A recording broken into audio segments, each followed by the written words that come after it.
Hello everyone, welcome back. Today I'm going to tell you all about my on-again, off-again relationship with a music known as America's greatest art form, jazz. There was a time when I hated it, then I loved it, then I re-hated it, and then eventually just came to terms with it and accepted it for what it is. This video is my story about that. But before we get into it, I'll quickly let you know that this video is brought to you by my Patreon supporters. This has been a weird year with a lot of fluctuations. Patreon has provided a sense of stability that I've come to rely on, so a big thank you to everyone who's involved over there. Through that program, I offer early access to videos, tabs, discount codes for merch, and stuff like that. If that sounds like something that interests you, you can check that out at patreon.com/samuraiguitarist. I'll also put up links for that in the description. Anyways, let's talk about jazz. I started playing guitar at age 13 largely because of Blink-182. For the first year, all I would play was pop-punk power chord tunes. This was great, but soon after, I discovered classic rock and then the blues and was totally hooked. Tom DeLonge playing all the small things at the MTV Music Awards, Slash stepping up onto the piano to do a solo during the November Rain video, Stevie Ray Vaughan switching out a string on the fly on Austin City Limits. These kind of things were my definition of cool. Now during this time, I was taking lessons from a great teacher who would show me all the pentatonic scales and power chords that my little teenage heart desired. However, he was deep in the jazz, he recognized a passion for music within me, and like many teachers do, he tried to get me involved in the music that brought him joy. I remember plunking through jazz standards like Girl from Ipanema and Satin Doll.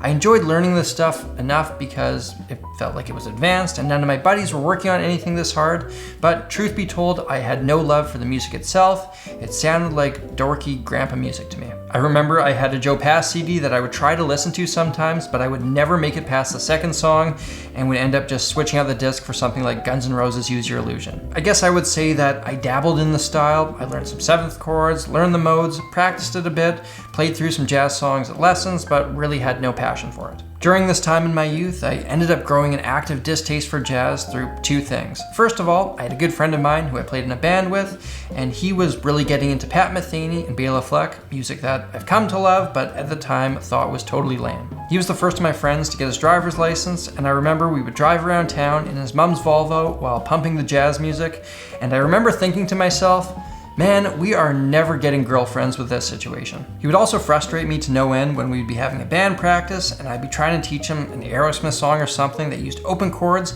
but he wouldn't know how to play them because he spent all his time learning jazz chords. The second thing that sent a teenage Sammy G into an anti-jazz spiral was the time that I sat in with my high school's jazz band. The instructor asked me to come check it out as he knew that I was really into guitar. I remember we got a chart for Take the A Train to read, and for the life of me, I couldn't keep up. When it was my time to take a solo, it was an absolute disaster. In hindsight, I should have said to myself, oh, since I couldn't play that well, it would probably really benefit me if I went and practiced that stuff.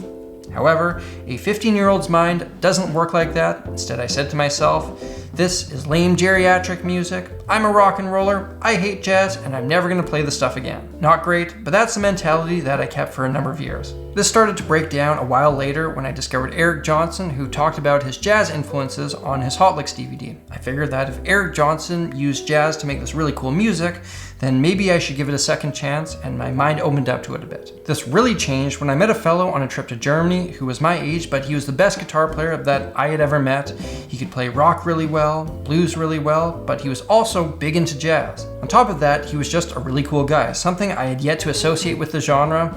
Him and I did a lot of talking, and he told me that one of the big reasons that he could play rock so well was because he studied jazz. Fast forward a little bit, and he was doing a gap year when I met him again in Australia during what I call my soul-searching backpacking year. He told me that when he was done in Australia, he was going to move back to Germany, do a degree in jazz music, and build a career from there. I had no real plan in life. This sounded like as good an idea as any, so I decided that when I moved back to Canada, I too would get a degree in jazz music and pursue my career from there. I had little to no background in the music, but my buddy helped set me on the path. He gave me some guys to listen to, Miles Davis, Charlie Parker, Jaco Pastorius. I was also doing a lot of reading at this time, so I bought Miles Davis's biography and read that on the beaches of Sydney. It was through reading his story that I realized that at one point jazz was the coolest music around. It wasn't music that your grandparents snapped their fingers to at the retirement home jamboree, but it was a cool counterculture, sophisticated art form. Getting drawn into this side of the music made getting into the actual music that much easier. I eventually flew back home with a plan of action. The college that I wanted to go to required a decent proficiency in jazz, which I certainly didn't have, but I planned on developing that as I intensely practiced for a year before I auditioned. I made some ill-fated first efforts at learning the music. I remember one time listening to Charlie Parker's Donnelly and being totally convinced that it was a 12-bar blues. FYI, it isn't even close, but I think that shows you a big reason why I didn't like the music at first, because to me, it just sounded like a bunch of notes. I couldn't truly hear it. I hooked up with my old teacher and he helped straighten me out. Unlike the 14-year-old that he had taught before, the 19-year-old me really wanted to put in the effort. We took a handful of songs and worked on them pretty religiously. One of these songs was Autumn Leaves. I remember after spending weeks on this song, at one point I was listening to a recording of it and I could actually hear the harmony and the melody underneath as a soloist played over top of it. This was a major shift for me. Being able to hear this completely changed the listening experience and I started to really enjoy jazz.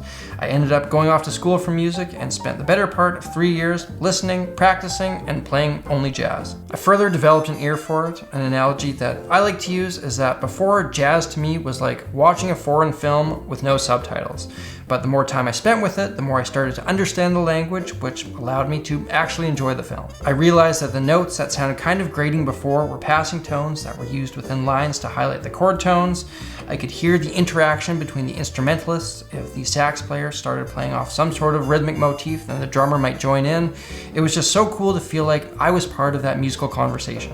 I learned more and more jazz. I was totally surrounded by it, and this brought me deeper and deeper into the music. I remember I even developed a bit of a jazz kid ego, thinking all other types of music were below it. I even came back from my first year at school and told my friends that I no longer liked all the old bands that I used to, because if music wasn't an improvised conversation, it didn't do it for me anymore, which is a fairly cringy statement. But I totally bought into this. When I wasn't at school, I'd spend my time learning jazz solos, listening to jazz records, going to jazz shows, and reading books on the history. I kept this up until the third year of my schooling, when I totally hit the brick wall. Even though I had learned to love jazz in a certain way, it had never moved me in the way that the music of my youth had. I knew deep down the entire time I was working on my jazz chops that this was the case, but I lied to myself because the entire school system was built around jazz. All the teachers were jazzers, and the most highly revered students were also jazz players. What I had been getting from the system that I was in was that I needed to become a jazz master if I had any hope at having a career in music. I started to realize how far off I was from the best students, let alone the instructors. These are the people that I would need to compete for work with, work that I kept on hearing was harder and harder to come by. What hope was there at all? I was also realizing that I was totally burnt out on jazz. There's only so much time and effort you can put into something if you don't truly love it. I liked it enough to power through a few years of it, but there's no way that I could have built a career around it. So much like I did after I'd played with my high school jazz band, I decided that I was done with it. I was happy that I had spent so much time working on it because it made me a significantly better musician, but I never needed to hear Donnelly or Giant Steps again. From then on, I decided that I was only going to listen and play music that I liked. I started learning how to play country guitar, I started writing pop songs, that kind of stuff. In my mind, I was done with jazz forever. This mentality lasted to maybe 4 or 5 years ago when I started touching bass with my old pal Jazz again. But this time, I would only listen and play it when I felt like it, not because I felt like I needed to. I'll put on a Hank Mobley record and thoroughly enjoy it, but then I'll listen to Prince, Flume, Tycho, and whoever else for months on end before putting on a jazz record again. I'll also just avoid the stuff that doesn't speak to me. For example, I really don't enjoy listening to Love Supreme by John Coltrane, but his album Blue Train is something that I thoroughly enjoy. At one point in time, I would have forced myself to listen to Love Supreme because of its historical significance, but now I got no time for that. I've also rekindled my enjoyment of learning how to play jazz solos. Lately, I've picked up a couple Charlie Parker solos. I've also spent some time learning the music of one of jazz guitar's early pioneers, Charlie Christian, and I've really enjoyed myself. I think one of the big differences now is I'll take what I like from these solos, I won't obsess about the parts that I don't understand or don't really enjoy, and I won't spend a ton of time trying to improvise perfectly over top of the chord changes. There's no pressure there, and the next thing I might learn could very well be the guitar parts from Hold the Line by Toto. As of now, I wouldn't say that I deeply love jazz. I like it enough in certain doses, I appreciate the value of it, and I'm glad I spent as much time with the genre as I did because I think it made me the musician I am now. To wrap up this video, I'll give you a bit of a Sammy G guide to appreciating jazz. Number one, the best thing you can do if you want to get into jazz is learn and understand jazz tunes, as it's very much an acquired taste. Being able to hear the harmony and melody as a soloist goes nuts makes those long jazz solos much more interesting. Number two, learn the history. It's incredibly rich, and knowing the historical significance of certain artists or recordings allows you to appreciate them in deeper ways.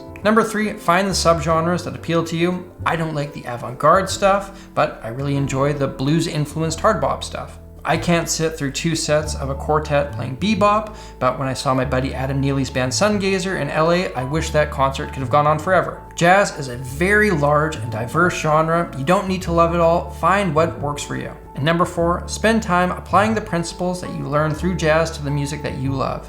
Everything that I play now has elements of jazz in it, even if it's not overly apparent. If you aren't coming to jazz, first and foremost because you love the way it sounds, make sure that you stay in touch with the music that does move you. Take the things that jazz teaches you, incorporate them in your passion. It'll make it so much more enjoyable, and this is something that I wish I did sooner. Ladies and gentlemen, there you have it. That is my relationship with jazz summed up in this video. Again, a big thank you to everyone who supports my channel through Patreon. It's kind of like a tip jar for digital creators.